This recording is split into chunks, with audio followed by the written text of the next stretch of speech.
مدد حاصل کرو کس سے؟ صبر سے اور نماز سے۔ ان اللہ مع الصابرین، جان لو کہ اللہ تعالیٰ صبر کرنے والوں کے ساتھ ہے۔ اور سنیے اب یہ آیت اہم ترین ہے صبر کے موضوع پر۔ وَلَنَبْلُوَنَّكُمْ بِشَيْءٍ مِّنَ الْخَوْفِ وَالْجُوعِ وَنَقْصٍ مِّنَ الْأَمْوَالِ وَالْأَنفُسِ وَالثَّمَرَاتِ وَبَشِّرِ الصَّابِرِينَ۔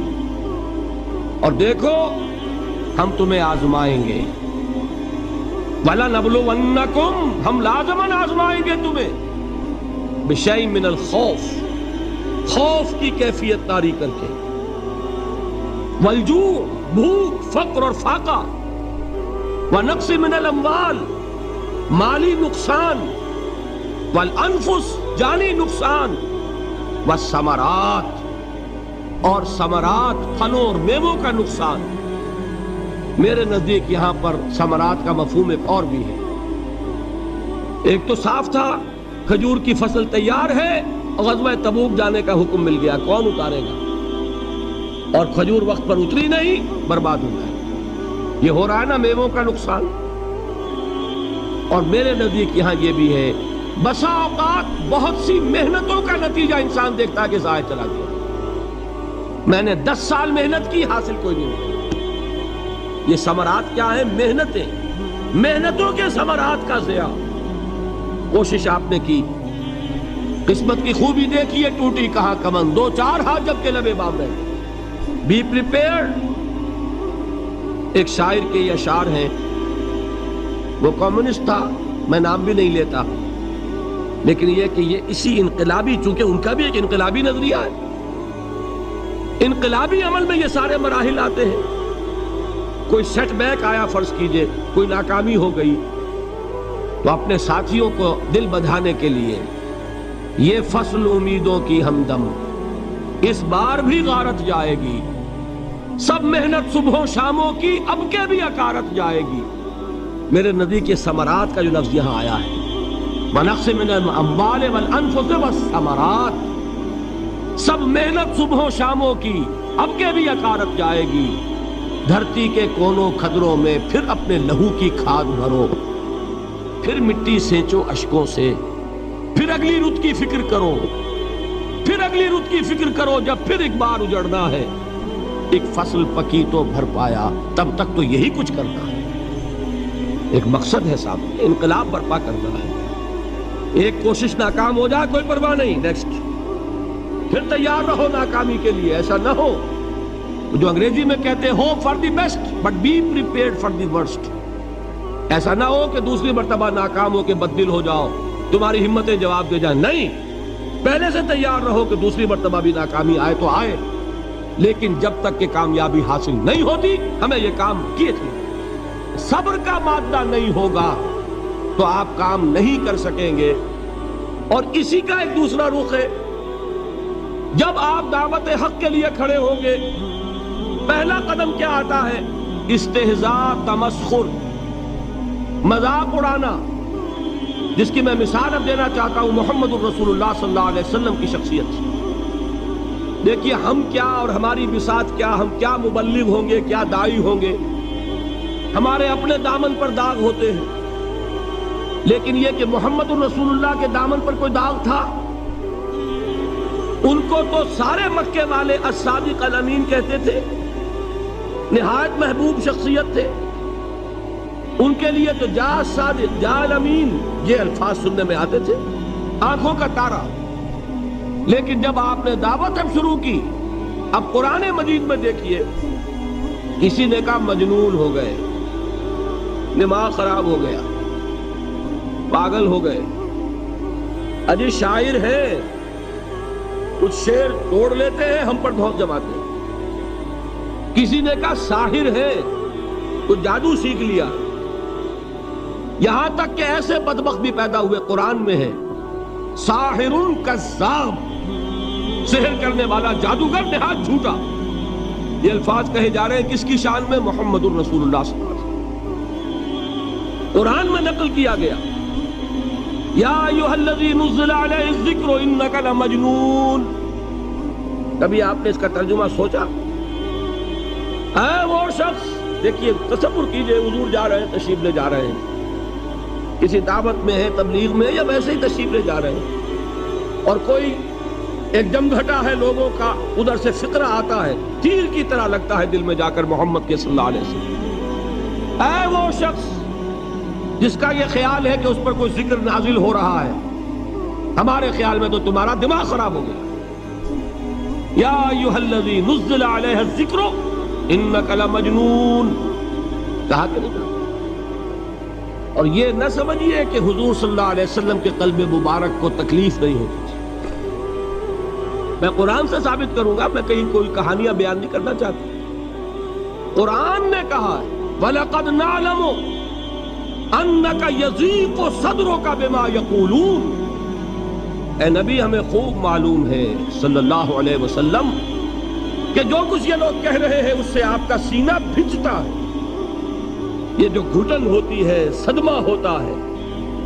أَنَّكَ يَضِيقُ صَدْرُكَ بِمَا يَقُولُونَ، ہمیں خوب معلوم ہے کہ جو کچھ یہ باتیں آپ کو سننی پڑ رہی ہیں، یہ کڑوی کسیلی باتیں، یہ جو فقرے چست ہو رہے ہیں، استہزاء ہو رہا ہے، تمسخر ہو رہا ہے۔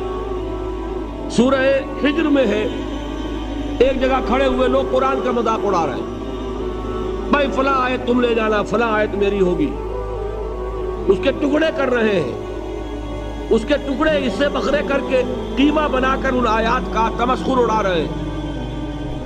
ایک جگہ قرآن مجید میں مذکور ہے کہ فرشتوں کا مذاق اڑ رہا ہے، بھائی یہ دیکھو محمد نے کہا ہے صلی اللہ علیہ وسلم کہ جہنم پر تو کل 19 فرشتے ہیں، علیہا 19 قرآن میں آیت نازل ہوئی۔ ایک پہلوان کہتا بھائی 10 کو تو میں سنبھال لوں گا، باقی 9 کا تم انتظار کر دو۔ یہ باتیں آ رہی ہیں حضور کے کان میں، کلام الہی کے ساتھ کیا سلوک ہو رہا ہے، مجھ پر کیا فکرے چست کیے جا رہے ہیں، مجھ پر جس طریقے سے استہزاء اور تمسخر کا رویہ اختیار کیا گیا ہے، دل بھج رہا ہے، دل میں صدمہ ہے۔ دیکھیے سورہ نون ہے، اور میرے نزدیک یہ دوسری وحی ہے جو حضور پر نازل ہوئی ہے، اس کی ابتدائی آیات، نون والقلم وما یسطرون ما انت بنعمت ربک بمجنون وان لک لاجرا غیر ممنون وانک لعلی خلق عظیم فستبصر ویبصرون بأیکم المفتون ان ربک هو یعلم بمن ضل عن سبیلہ وهو اعلم بالمہتدین۔ نون قسم ہے قلم کی اور جو کچھ یہ لکھتے ہیں، اے نبی آپ اپنے رب کی نعمت سے مجنون نہیں ہیں۔ یہ کیوں کہا جا رہا ہے؟ حضور کو جو صدمہ پہنچا ہے وہی نازل ہوئی ہے دل جوئی کے لیے، تسلی کے لیے۔ آپ کیوں برا منا رہے ہیں؟ اے نبی آپ کیوں صدمہ اور رنج اور اندوہ محسوس کر رہے ہیں؟ ان بدبختوں کے کہنے سے کوئی آپ مجنون ہو جائیں گے؟ مانتا بے نعمت ربک بمجنون وَإِنَّ لَكَ لَأَجْرًا غَيْرَ مَمْنُونَ، آپ کو جو یہ صبر کرنا پڑ رہا ہے، آپ کو جو یہ جھیلنا پڑ رہا ہے، اس کی وجہ سے آپ کو وہ اجر ملے گا جس کا سلسلہ کبھی منقطع نہیں ہوگا۔ وَإِنَّكَ لَعَلَىٰ خُلُقٍ عَظِيمٍ، اور اے نبی آپ تو خلق عظیم کے حامل ہیں۔ آپ کا اخلاق، آپ کا کردار، آپ کی سیرت، آپ کی شخصیت میں طہارت، نفاست، پاکیزگی، آج تک دنیا نے کوئی پاگل، کوئی مجنون ایسا بھی دیکھا؟ یہ ساری باتیں اللہ تعالیٰ حضور کی دلجوئی کے لیے فرما رہے ہیں۔ اس سے آپ اندازہ کیجئے کہ کتنا صدمہ ہوتا ہوگا۔ یہی ہے، اس ساری چیز کو جمع کیجئے تو یہ چیز کیا ہے؟ وَاصْبِرْ عَلَىٰ مَا يَقُولُونَ وَاهْجُرْهُمْ هَجْرًا جَمِيلًا، صبر کرو اے نبی، صبر کرو اے محمد صلی اللہ علیہ وسلم، جھیلو اور برداشت کرو اس پر جو یہ کہہ رہے ہیں۔ اچھی طرح نوٹ کیجئے یہ بات، ذرا سیرت ہی کا سمجھ لیجئے، آج ایک بیان ہو جائے گا۔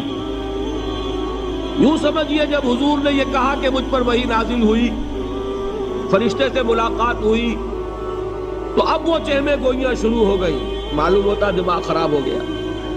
دیکھیے ہم نہیں کہتے تھے یہ جا کے غار حرا میں بیٹھتے ہیں، کئی کے دن رہتے ہیں، بھوکے رہتے ہیں، وہ خشکی چڑھ گئی نا آخر۔ یہ جس طرح کی باتیں دنیا میں آج ہوتی ہیں اسی طریقہ کی باتیں ہوتی ہیں۔ عتبہ ابن ربیعہ ایک مرتبہ آتا ہے، کیونکہ قریش کے بڑے لوگوں میں سے تھا، تو قریب آ کر بڑی اپنائیت کے ساتھ، بڑی شفقت کے ساتھ، بڑے بزرگانہ انداز میں کہتا ہے بھتیجے، حضور سے، بھتیجے اگر واقعی کسی بدروح کا سایہ ہو گیا ہے تم پر، وہ آسیب آ گیا ہے تو مجھے بتا دو، میرے بہت سے عاملوں سے تعلقات ہیں، میں کسی کو بلا کر یہ تمہاری بدروح دور کر دوں گا۔ اب آپ سوچئے کیا بیتی ہوگی حضور کے دل پر۔ یہ وہ کیفیات ہیں، اور یہ نوٹ کر لیجئے 4 برس تک یہی شکل رہی، مخالفت اسی نوع سے ہوئی ہے جس کو کہتے ہیں فزیکل پرسیکیوشن، جسمانی تشدد، وہ پہلے 4 سال نہیں ہوا۔ اس کی وجہ کیا ہے کہ در حقیقت جب بھی کبھی کوئی ایسی دعوت اٹھتی ہے، اب مجھے اجازت دیجئے میں ایک لفظ انقلاب یہاں استعمال کر لوں، انقلابی دعوت۔ کل میں نے کہا تھا نا، ایک ہوتی ہے خالص مذہبی تبلیغ، ایک ہوتی ہے انقلابی تبلیغ۔ مذہبی تبلیغ کی سب سے بڑی مثال عیسائیت کی تبلیغ، اور انقلابی تبلیغ کی سب سے بڑی مثال اشتراکی تبلیغ۔ میں باہر سے مثالیں دے رہا ہوں، اندر سے نہیں دینا چاہتا۔ آگے یہ کہ یہ قدر گفتیں، باقی فکر کن۔ آگے انسان اپنی عقل سے کام لے، سوچے، غور و فکر کرے۔ تو یہ انقلابی تبلیغ تھی محمد الرسول اللہ صلی اللہ علیہ وسلم۔ اور انقلابی تبلیغ کے اندر یہ بات جان لیجئے کہ پہلا رد عمل جو ہوتا ہے معاشرے کا، وہ یہ ہوتا ہے کہ کوئی ایسی بات گھبرانے کی نہیں ہے، ایک آدمی کا دماغ خراب ہو گیا ہے اور کچھ سر پھرے قسم کے چند نوجوان اس کے ساتھ ہیں، ایسی کیا بات ہے گھبرانے کی؟ مشت خاک ہے، بس ان کو چٹکیوں میں اڑاؤ۔ جو چٹکیوں میں اڑانا کہلاتا ہے نا، اسی کو قرآن مجید میں ایک اور جگہ کہا گیا ہے، یریدون لیطفئوا نور اللہ بافواہہم، یہ چاہتے ہیں کہ اللہ کے نور کو اپنے منہ سے بجھا دیں، پھونکے مار کے ہی بس۔ تو پہلا رد عمل جو ہوتا ہے ایک نظام کا، ایک کسی انقلابی دعوت کے خلاف، وہ رد عمل ہوتا ہے استہزاء، تمسخر، مذاق کرو، ان کو جس کو آپ انگریزی میں کہتے ہیں ڈی مورلائز کر دو، ان کی ہمتیں جو ہے وہ ٹوٹ جائیں، ان کو اس طریقے سے، اسی کا نام ہے آج کل کی اصطلاح میں کیریکٹر اسیسینیشن، ان کی شخصیتیں جو ہیں ان کو داغدار کر دو، ان کا اعتبار ختم کر دو، ان کا استہزاء کرو، تمسخر کرو۔ اور یہ میں آپ سے عرض کر رہا ہوں اس وقت ایک گونا فخر کے ساتھ اور اللہ تعالیٰ کا شکر ادا کرتے ہوئے کہ میں نے جو کام بھی کیا ہے اس وقت پاکستان میں، آپ نے اخبارات میں دیکھا ہوگا، بڑا دقیانوسی مولوی ہے، بیگمات کا رد عمل جو ہوا وہ آپ کے علم میں ہوگا، بڑے جو یہ جدید ہمارے روشن خیال قسم کے جو صحافی ہیں، اگر کہیں آپ نے پڑھا ہو جس طرح استہزاء ہوا ہے، جس طرح مذاق اڑایا گیا ہے، جو الفاظ استعمال کیے گئے ہیں، وہ میرے نزدیک بہت بڑی سند ہے جو اللہ کے ہاں جا کر پیش کروں گا کہ اللہ تیرے دین کے لیے، میں نے اپنے گھر سے کوئی بات نہیں کہی، میں نے جو بات کہی وہ جو شریعت محمدی کی بات ہے وہ کہی، اگر اپنی طرف سے کہیں ہو کوئی اضافہ کیا ہو تو اللہ تعالیٰ کی پھٹکار ہو مجھ پر اور لعنت ہو مجھ پر، لیکن اگر میں نے وہی کچھ کہا جو شریعت محمدی کا تقاضا ہے اور قرآن اور سنت کی بات ہے، تو پھر اگر مجھے کسی نے پاگل کہا اور کسی نے دقیانوسی کہا اور کسی نے اور فقرہ چست کیا، تو میں اس کے لیے، میں تو سمجھتا ہوں میرے لیے وہ سند ہے جو اللہ تعالیٰ کے ہاں میں جا کر پیش کروں۔ اور یہ جان لیجئے کہ وہی بات ہوتی ہے ہمیشہ، ہسٹری ریپیٹس اٹسیلف، وہ بات کریں گے جو حضور نے کی تھی، وہی رد عمل سامنے آئے گا جو اس وقت آیا، اس لیے کہ یہ تو جو انسانی مزاج ہے وہ نہیں بدلا، معاشرے کا انداز نہیں بدلا، وہ جو کام ہوگا اس کا رد عمل ابتدائی وہی ہوگا۔ اور اس میں در حقیقت امتحان ہوتا ہے صبر کا، کیا دل شکستہ ہو کر بیٹھ رہے گا انسان، ہمت جواب دے جائے گی، کمر ٹوٹ جائے گی، قوت ارادی اور عزیمت جو ہے مزمحل ہو جائے گی، پھونکوں سے چراغ بجھ جائے گا۔ یہ جو میں نے آیت آپ کو سنائی تھی اس کا بڑی خوبصورت کے ساتھ ترجمہ کیا ہے مولانا ظفر علی خان نے کہ نور خدا ہے کفر کی حرکت پہ خندہ زن، پھونکوں سے یہ چراغ بجھایا نہ جائے گا، یریدون لیطفئوا نور اللہ بافواہہم واللہ متم نورہ ولو کرہ الکافرون، یہ چاہتے ہیں کہ اپنے منہ کی پھونکوں سے اللہ کے نور کو بجھا دیں، حالانکہ اللہ تعالیٰ تو اپنے نور کا اتمام فرما کر رہے گا، خواہ ان کافروں کو کتنا ہی ناگوار ہو۔ اس کی ترجمانی ہے نور خدا ہے کفر کی حرکت پہ خنددن، پھونکوں سے یہ چراغ بجھایا نہ جائے۔ بہرحال اس مرحلے پر میں نے آپ کو 2 صبر بتائے۔ صبر کس چیز سے؟ اپنا کیریئر دنیاوی جو بھی آپ حاصل کر سکتے تھے۔ ذہین آدمی ذہانت لگائے گا تو دین کی دعوت دے گا ایٹ دی انٹلیکچوئل لیول، اور یہ بات جان لیجئے کہ یہ چیز دنیا میں کسی کمائی کا ذریعہ نہیں بن سکتی، اسے قربانی دینی پڑے گی کیریئر کی، اپنے مفادات کی، تب کام کر سکے گا۔ عام آدمی وقت لگائے گا، صلاحیتیں صرف کرے گا، اپنی وہی اس وقت سے اور توانائی سے پیسہ بنا سکتا تھا۔ آج کل تو آپ کو معلوم ہے کہ بڑی سادی ہو گئی ہے یہ حساب کتاب کی بات، بہت سادہ۔ ایک انسکلڈ لیبرر کا 1 گھنٹہ برابر ہے اتنے روپے کے، ایک سکلڈ لیبرر کا 1 گھنٹہ برابر ہے اتنے روپے کے۔ آپ تو ہر چیز کاؤنٹ کر سکتے ہیں، میئر کر سکتے ہیں۔ جو شخص 1 گھنٹہ لگا رہا ہے اس نے کچھ پیسہ خرچ کیا ہے، اسی وقت کو لگا کر وہ پیسہ بناتا، اسی ذہانت اور صلاحیت سے وہ کمائی کرتا۔ ادھر لگایا تو وہ جو کمی ہو رہی ہے اس کو برداشت کرنا، اس کو جھیلنا اور خوش دلی سے برداشت کرنا، یہ سمجھنا کہ در حقیقت یہ سب کچھ کیا ہے کہ اللہ تعالیٰ کے ہاں اس کا اجر و ثواب ملے گا۔ یہ صبر کا ایک رخ، اور استہزاء ہو، تمسخر ہو، مذاق اڑے، فقرے چست ہو، دقیانوسی کہا جائے، ریئیکشنری کہا جائے، یہ بڑے ریئیکشنری ہیں، یہ بڑے پچھلے زمانے کے لوگ ہیں، اگلے وقتوں کے ہیں یہ لوگ، انہیں کچھ نہ کہو۔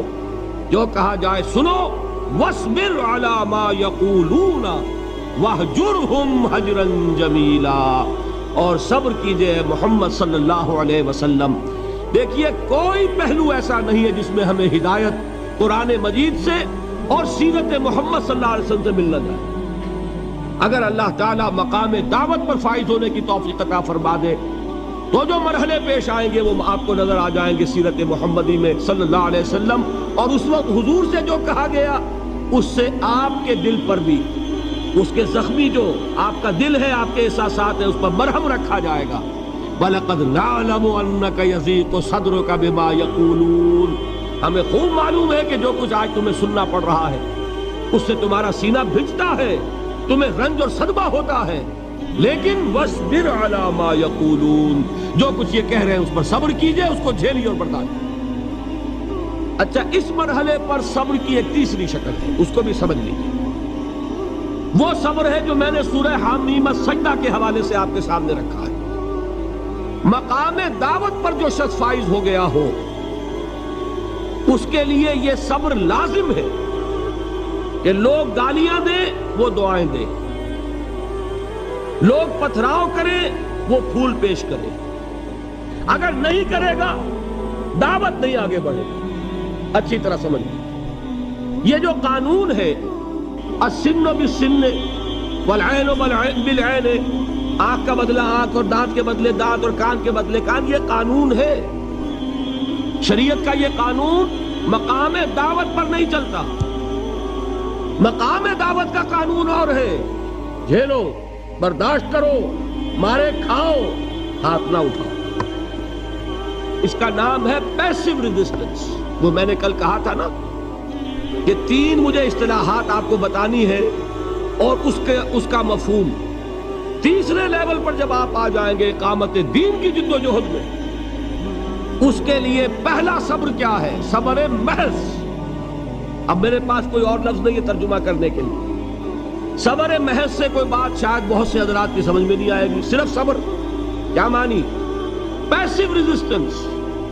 لوگ گالیاں دیں تم دعائیں دو، لوگ تمہیں مار رہے ہو تم ہاتھ مت اٹھاؤ۔ یہ جو پیسو ریزسٹنس ہے مقام دعوت کے لیے یہ لازم۔ اصل میں حضرت مسیح علیہ السلام کے جو جملے عام طور پر ہمارے ہاں مشہور ہیں، بائبل میں ہیں، ان پر ہمارے کچھ علماء فقرے چست کر دیتے ہیں کہ یہ بڑی غیر فطری تعلیم ہے، یعنی حضرت مسیح کے یہ جملے نہیں ہو سکتے، اس لیے کہ شریعت کا قانون تو یہ ہے کہ تمہارے کوئی تھپڑ مارے تو تم تھپڑ مارو۔ قصاص، وَلَكُمْ فِي الْقِصَاصِ حَيَاتٌ يَا أُولِي الْأَلْبَابِ ہے کہ نہیں؟ اے ہوش مندوں، قصاص میں زندگی ہے، بدلہ نہیں لوگے تو شریروں کی حوصلہ افزائی ہوگی۔ اس نے آج تمہارے تھپڑ مارا ہے، تم نے بدلہ نہیں لیا، کل وہ کسی اور کے لگائے گا۔ اس کو تو یوں سمجھیے نا کہ عادت پڑے گی۔ پھر معاشرے کی درستی کے لیے ضروری ہے کہ بدلہ ہو۔ ایک تھپڑ اس نے لگایا ہے تو تھپڑ اس کے لگے تو اس کے بھی 14 طبق روشن ہو، تاکہ کسی اور کو تھپڑ مارنے کی ضرورت اس میں نہ ہو۔ یہ صحیح ہے کہ معاشرے کی درستی اسی میں ہے، لیکن جو دعوت کا معاملہ ہے بالکل جدا ہے، اس کے قانون اور ہو۔ حضرت مسیح کے الفاظ کیا تھے یا نہیں؟ بہرحال انجیل میں یہ ہے، اور میں جو بات عرض کر رہا ہوں وہ یہ ہے کہ وہ بالکل صحیح ہے۔ مقام دعوت کے دوران یہی طرز عمل صحیح ہے، اور یہی طرز عمل محمد الرسول اللہ نے صلی اللہ علیہ وسلم اپنے ساتھیوں کو تلقین فرمایا۔ وہ کیا ہے؟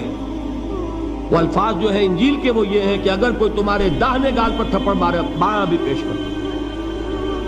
اگر کوئی تمہارا چغا لینا چاہے نالش کر کے تو تم اس کو کرتا بھی اتار کے دے دو۔ اگر کوئی تمہیں بیگار میں 1 کوس لے کے جانا چاہے، تم 2 کوس اس کے ساتھ جاؤ۔ اس پر کہا گیا کہ یہ بڑی غیر فطری تعلیم ہے۔ یقیناً قانون کے اعتبار سے غیر فطری ہے، دعوت کے اعتبار سے یہ لازمی ہے۔ یہی دعوت کا یہی قانون ہے جو 12 برس تک مکے میں محمد الرسول اللہ نے نافذ کیا۔ صحابہ کو کیا حکم تھا؟ تمہیں کتنا ہی مارا جائے، تم جواب میں کوئی کارروائی نہیں کر سکتے۔ نو ریزسٹنس، نو ریٹیلیشن۔ ریزسٹنس تو ہے، پیسو ریزسٹنس۔ ریزسٹنس کیا ہے؟ کہ پیچھے مت ہٹنا۔ وہ سارا دباؤ کیوں دے رہے تھے کہ تم اپنا تعلق منقطع کرو محمد سے صلی اللہ علیہ وسلم، تم توحید کو چھوڑو، اپنے آبائی دین میں آؤ۔ اسی کے لیے پریشرائز کر رہے تھے نا۔ حضرت بلال کو مار رہا ہے امیہ ابن خلف، حضرت خباب بن الارت رضی اللہ تعالیٰ عنہ کو دہکتے ہوئے انگارے زمین میں بچھا کر اور اس کے اوپر ننگی پیٹھ لٹا دیا۔ آپ ذرا تصور کیجئے، ایک شخص دیکھ رہا ہے کہ دہکتے ہوئے انگارے بچھائے جا رہے ہیں، یہ میرے لیے تیار کیے جا رہے ہیں، اور پھر حکم دیا جاتا ہے کرتا اتار دو، کرتا اتار دیتا ہے، لیٹ جاؤ، لیٹ جاتا ہے۔ کیوں؟ بڑی غیر فطری بات ہے یہ تو۔ اسے ہاتھ پاؤں مارنے چاہیے۔ ایک آدمی ڈیسپریٹ ہو جائے تو آپ کو معلوم ہے اس کے اندر طاقت بہت آ جاتی ہے۔ اسے نظر آ رہا ہو کہ مجھے تو بھون دیں گے، کباب بنا دیں گے، تو اگر اسے اجازت ہو 2-4 کو مار کر مرے گا۔ اجازت نہیں، محمد نے ہاتھ باندھ دیے صلی اللہ علیہ وسلم، تمہیں اجازت نہیں ہاتھ اٹھانے کی۔ یہ بعد میں سورہ نساء میں یہ الفاظ نازل ہوئے کہ اے مسلمانوں، ایک زمانہ یہ تھا کہ تمہیں حکم تھا کفو ایدیکم، اپنے ہاتھ بندھے رکھو، you are not allowed to retaliate. ڈٹے رہو، جمے رہو، کھڑے رہو، صبر کرو، جھیلو، برداشت کرو، پیچھے نہ ہٹنا، نہ محمد کے دامن کو چھوڑنا صلی اللہ علیہ وسلم، نہ توحید کا دامن چھوڑنا، لیکن ہاتھ اٹھانے کی اجازت۔ بتائیے کہاں گیا قانون؟ قانون تو یہ ہے کہ بدلہ لو، لیکن وہ قانون تو اس وقت نافذ ہوگا جب انقلاب آ جائے گا، اسلامی حکومت قائم ہو جائے گی، تب آئے گا نا قانون۔ ابھی مرحلہ ہے انقلابی عمل کا، ابھی تو انقلاب لانا ہے، اسلامی حکومت قائم کرنی ہے۔ اس پروسیس کے تقاضے کچھ اور ہیں۔ اس میں جو پہلا مرحلہ ہے وہ پیسو ریزسٹنس کا ہے، صبر۔ یہی وجہ ہے، دیکھیے مکی صورتوں میں خود نبی اکرم صلی اللہ علیہ وسلم کو اتنے مختلف پیرایوں میں صبر کا حکم دیا گیا۔ کچھ مثالیں میں دے چکا ہوں، وَلِرَبِّكَ فَاصْبِرْ، اسی طریقے سے وَاصْبِرْ كَمَا صَبَرَ أُولُو الْعَزْمِ مِنَ الرُّسُلِ، اے نبی صبر کیجئے جیسے کہ صبر کیا ہمارے اولو العزم رسولوں نے۔ وَاصْبِرْ وَمَا صَبْرُكَ إِلَّا بِاللَّهِ، اے نبی صبر کیجئے، اور آپ کا صبر تو اللہ ہی کے سہارے ہے۔ وَاصْبِرْ لِحُكْمِ رَبِّكَ، یہ سورہ نون جس کی ابتدائی آیات میں نے آپ کو سنائی، نون والقلم وما یسطرون ما انت بنعمت ربک بمجنون، اس کا اختتام کیا ہوتا ہے؟ وَاصْبِرْ لِحُکْمِ رَبِّکَ وَلَا تَکُنْ کَصَاحِبِ الْحُوتِ اِذْ نَادَىٰ وَهُوَ مَكْظُومٌ۔ اے نبی صبر کیجئے اپنے رب کے فیصلے کا، انتظار کیجئے اور اس مچھلی والے کے مانند نہ ہو جائیے۔ مچھلی والا کون؟ حضرت یونس علیہ السلام۔ مچھلی والے نے اپنے دینی حمیت اور غیرت جو تھی اس کی وجہ سے اللہ کے حکم کا انتظار نہیں کیا، اپنی قوم کو چھوڑ کر چل دیا۔ نبی کا، رسول کا یہ معاملہ ہوتا ہے، جیسے کہ آپ کو معلوم ہے کوئی افسر ہے کسی حکومت کا، وہ اپنی پلیس آف ڈیوٹی کو نہیں چھوڑ سکتا۔ He must stick to his place of duty۔ بڑے افسرز کے لیے تو یہ بہت اہم بات ہے۔ تو اے رسول، جہاں آپ کو ہم نے تعینات کیا ہے آپ وہاں سے ہل نہیں سکتے کہ ذرا مخالفت ہوئی، لوگوں نے فقرے چست کیے اور آپ کہیں اور چل دیے، دفع ہوئیے، یہ بات نہیں سننا چاہتے، میں کسی اور کو سناؤں گا۔ ہو سکتا ہے نا؟ ہم تو کرتے ہیں نا یہ، اس لیے کہ ہمیں تو اللہ نے کہیں تعینات تو نہیں کیا نا۔ اگر ایک جگہ کے لوگ بات نہیں سنتے، چلو بھائی ہم کہیں اور جائیں گے، وہاں بات سنائیں گے۔ لیکن رسول کا معاملہ ہوتا ہے جو اس کی پلیس آف اپوائنٹمنٹ ہے، he cannot leave his place without the express permission of اللہ سبحانہ و تعالی۔ آپ نے یہ سنا ہوگا، سیرت کی تقاریر میں پڑھا ہوگا کہ مدینے کی طرف ہجرت کی اجازت حضور نے تمام صحابہ کو دے دی، خود منتظر رہے جب تک کہ اللہ کی طرف سے اجازت نہیں آئی۔ حضرت ابوبکر پوچھتے رہتے تھے حضور اجازت آ گئی کہ نہیں؟ نہیں ابھی نہیں آئی۔ حضور اذن آ گیا؟ نہیں آیا، ابھی نہیں آیا۔ حبشہ کی طرف سب کو بھیج دیا، اجازت دے دی جو جانا چاہے چلا جائے۔ حضور کی صاحبزادی جو حضرت عثمان کے نکاح میں تھی وہ بھی ہجرت کر رہی، لیکن حضور تو نہیں گئے۔ رسول نہیں چھوڑ سکتا اپنی جگہ کو، یہاں تک کہ تمام تقریباً صحابہ چلے گئے، حضور رہ گئے، حضرت ابوبکر رہ گئے، حضرت علی رہ گئے، اور حضرت ابوبکر پوچھ رہے ہیں بار بار اجازت آئی یا نہیں؟ نہیں ابھی نہیں آئی۔ حضرت عائشہ نے واقعہ بیان کیا کہ ایک روز اچانک دوپہر کے وقت ہم نے دیکھا کہ حضور نے اپنے پورے جسم کو ڈھانپا ہوا ہے، چہرے کو بھی کپڑے میں ڈھانکا ہوا ہے اور تشریف لا رہے ہیں۔ یہ اس میں تعجب کی بات یہ کہ عرب میں آج بھی آپ کو معلوم ہے کہ یہ چیز جو ہے ان کی روایات کے خلاف ہے کہ دوپہر کے وقت کوئی کسی سے ملنے جائے۔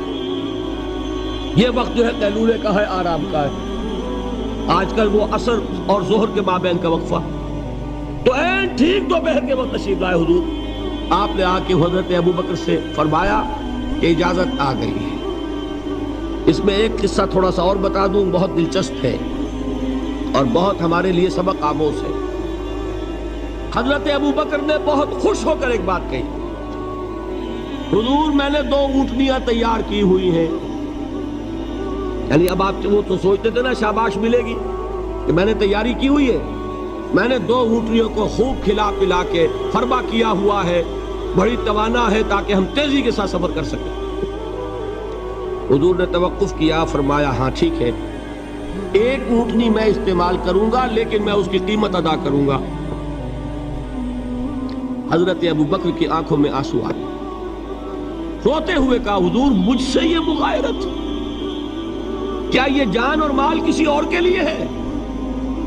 آپ مجھ سے بھی کہہ رہے ہیں میری اونٹنی جو ہے وہ بھی بلا معاوضہ آپ قبول نہیں فرما رہے۔ یہ ہے محمد الرسول اللہ کی غیرت اور حمیت کا۔ ہمارا معاملہ جو ہے دین کی دعوت و تبلیغ کے اعتبار سے بالکل کچھ مختلف بنا ہوا ہے، اسی لیے وہ عزت نہیں، وہ وقار نہیں۔ یہاں یہ حال ہے کہ حضور کے خسر ہیں، جان نثار ہیں، یار غار ہیں، سب کچھ ہے، لیکن وہاں بھی یہ معاملہ ہے کہ ٹھیک ہے اونٹنی کی میں قیمت ادا کروں۔ بہرحال میں جو عرض کر رہا تھا وہ یہ ہے کہ چونکہ رسول کو اجازت نہیں تو فرمایا گیا وَاصْبِرْ لِحُکْمِ رَبِّکَ وَلَا تَکُنْ کَصَاحِبِ الْحُوتِ۔ دیکھنا وہ جو یونس علیہ السلام جو انہوں نے کیا تھا، اجازت آئے بغیر وہ اپنی قوم کو چھوڑ کر کسی اور وجہ سے نہیں گئے تھے دین کی حمیت اور غیرت کی وجہ سے۔ یہ بدبخت بات سننے کو تیار نہیں ہے تو دفع ہو، میں کہیں اور جا کر اللہ کی بات کہیں سناؤں گا، لیکن اجازت کے بغیر نہیں جا سکتے۔ یہی وجہ ہے کہ پکڑ ہوئی، گرفت ہوئی اور مچھلی کے پیٹ میں رہے، وہاں وہ لا الہ الا انت سبحانک انی کنت من الظالمین اور وہاں سے پھر اللہ تعالیٰ نے نجات دی، مچھلی نے انہیں اگل دیا ساحل کے اوپر. یہ ایک لمبی بات ہے. تو یہاں حضور سے کیا کہا گیا؟ صبر کی. اب دیکھیے ایک بات عجیب ہے، یہ ربط اپنے ذہن میں رکھیے. اللہ تو صبر کی تلقین کر رہا ہے اپنے رسول کو، اور رسول یہی تلقین کر رہے ہیں اپنے صحابہ کو. صبر کرو، جھیلو، برداشت کرو، ہاتھ مت اٹھانا، کوئی جوابی کارروائی نہیں ہوگی، بلکہ اپنے اوپر جھیلو جو کچھ جھیلنا ہے، ڈٹے رہو، پیچھے مت ہٹنا، یہ صبر ہے. لیکن ہاتھ اٹھانے کی اجازت نہیں. چنانچہ اب ذرا چشم تصور سے دیکھیے، ابو جہل اس نے جو بدترین روش اختیار کی، وہ ایک خاندان تھا حضرت یاسر، ان کی اہلیہ حضرت سمیہ، اور ان کے فرزند حضرت عمار رضی اللہ تعالی عنہم. یہ غلام نہیں تھے. حضرت سمیہ تو کنیز تھی، لیکن یاسر غلام نہیں تھے. ان کی کہانی یہ ہے، واقعہ یہ ہے کہ یہ بہت نیک آدمی تھے. یاسر یمن کے باشندے. انہیں کو خواب میں بشارت ہوئی کہ نبی کا ظہور ہونے والا ہے مکے میں، جاؤ شاید ان کے قدموں تک پہنچ جاؤ. جیسے حضرت سلمان فارسی کی بات میں نے آپ کو بتائی، وہ تو خواب کی بشارت نہیں تھی، وہ ان کے غور و فکر کا معاملہ تھا. انہوں نے وہ جو آگ کی پوجا پاٹ ہے اس کو چھوڑا اور سفر کیا، اور پھر انہیں خبر دی ایک راہب نے کہ کھجوروں کی سرزمین میں آخری نبی کا ظہور ہونے والا ہے، جاؤ شاید قسمت یابی کرے. انہیں خواب آیا تھا. یہ یمن سے ترک وطن کر کے مکے آ گئے. ابو جہل کا ایک چچا تھا، بہت شریف النفس انسان، اس کے ساتھ معاہدہ کیا حلیف بن کر، اور وہ مکے میں رہنے لگے. اس لیے کہ یہ نوٹ کر لیجئے، مکہ اس وقت ایک قبیلے کا شہر تھا، صرف قریش. یا قرشی رہ سکتا تھا وہاں، یا قرشی کا حلیف. اگر کسی کے ساتھ اس کی، جیسے آپ کو معلوم ہے یہاں کاروبار وغیرہ کرنے میں سعودی عرب میں شراکت جو ہے وہ کسی لوکل سعودی کے ساتھ ہوگی تو آپ کر سکتے، وہ کفیل ہے، ورنہ آپ کچھ نہیں کر سکتے. اسی طرح کی بات وہاں تھی کہ اگر تو کسی قرشی نے آپ کو امان دی ہوئی ہے تو آپ رہ سکتے ہیں مکے میں، ورنہ نہیں. یا تیسرے قرشی کا غلام، غلام تو ملکیت ہی ہے اس کی، جیسے بھیڑ بکری ہے کسی قرشی کی، اسی طرح اس کے غلام ہے. یہ تین کیٹیگریز تھی انسانوں کی مکے میں.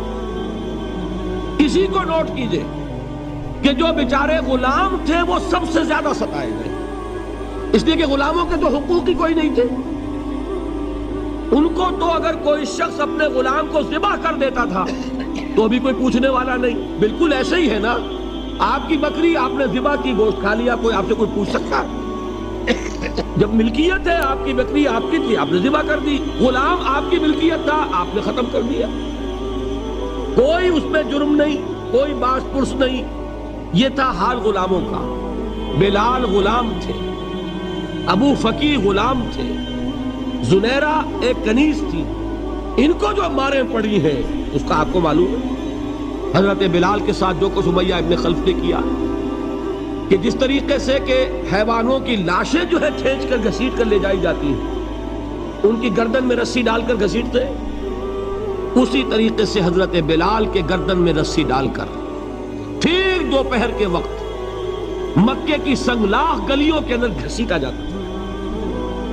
نیچے زمین جل رہی ہے توے کی طرح، اور ویسا بھی ہوتا تھا کہ چت لٹا دیا، اوپر سے وہ آگ مکے کا کہ سورج جو ہے ذرا نوٹ کیجئے، آگ برسا رہا، نیچے زمین توے کی طرح جل رہی، اور ایک بھاری سل بھی لا کر جو ہے سر پر رکھ دی، چھاتی پر رکھ دی گئی ہے کہ آواز نہیں نکل رہی، جھاگ نکل رہے منہ سے.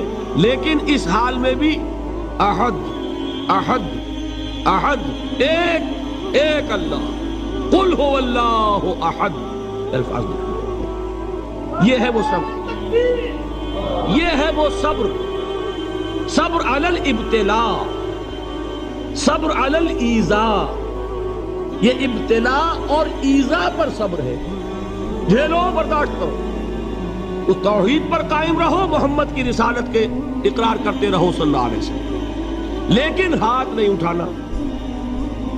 اب میں آپ کو بتا رہا تھا یہ تو غلام تھے، یہ جو تھے یاسر یہ حلیف تھے، غلام تو نہیں تھے نا. البتہ وہ ابو جہل کے چچا کی کنیز تھی یہ سمیہ، انہوں نے اجازت لے کر ان سے نکاح کر لیا، یہ تو کنیز رہیں گی۔ بیٹا جو ہوا وہ بھی ایک طرح سے جب کنیز زیادہ ہے تو غلام ہو گیا، عمار ابن یاسر۔ وہ جو شخص تھا بہت شریف النفس ابو جہل کا چچا، وہ مر گیا، اب ابو جہل جو ہے اس خاندان کا سربراہ ہے، لہذا یہ تینوں جو افراد ہیں وہ اس کے رحم و کرم پر ہیں۔ یاسر کو بھی پروٹیکشن اگر ہے تو ابو جہل کی ہے، ابو جہل جو چاہے کرے، اور سمیہ تو کنیز ہے ہی، اس کا تو کوئی حق ہے ہی نہیں، جو چاہے کرے، اور عمار ان دونوں کا بیٹا ہے، لہذا بدترین معاملہ کیا ابو جہل نے ان تین افراد کے ساتھ۔ حضرت سمیہ کے ساتھ جو کچھ کیا گیا ہے آپ اس کا تصور نہیں کر سکتے۔ بالآخر جو شہید کیا ہے حضرت سمیہ کو ایذائیں دے دے کے، سسکا کے، ان کے جسم کے نازک حصوں کو جلا کے، داغ دے کر، کہتا کیا تھا؟ ایک دفعہ کہہ دو کہ میرا جو یہ بت ہے یہ بھی الہ ہے، مان لو میں چھوڑ دوں گا۔ تنگ آ گیا، کسی طریقے سے ایک دفعہ کہہ دو پھر میں چھوڑ دوں گا۔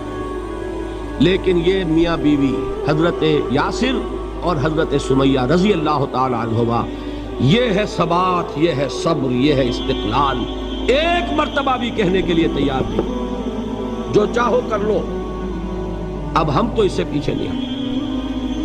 تنگ آ کر اس نے حضرت سمیہ کی تو شرمگاہ میں برچھا مارا اور شہید کیا۔ حضرت یاسر کے بارے میں ایک روایت یہ ہے، ستا کے، تنگ کر کے، آخر کار جو ختم کیا، انہیں شہید کیا کس طرح؟